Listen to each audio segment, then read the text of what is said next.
kung sasali ba ako sa kampanya ng PDP, senator candidates at sa mga guest candidates nila. Palagay ko naman hindi na kailangan ako sumama sa kampanya nila dahil alam na ng taong bayan at alam na ng buong bansa na kailangan nila baguhin ang muka ng ating gobyerno at alam nila na kailangan nilang iboto 10 doon sa mga kandidato na yon.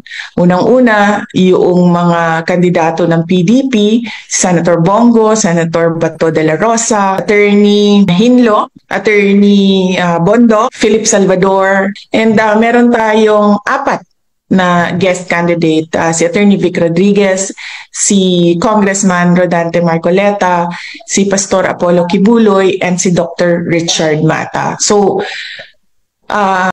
yun nga, siguro ang dahilan kung bakit inalis or ginawa ng extraordinary rendition ang dating Pangulo dahil mukhang magba-block voting ang buong Pilipinas sa 10 senador.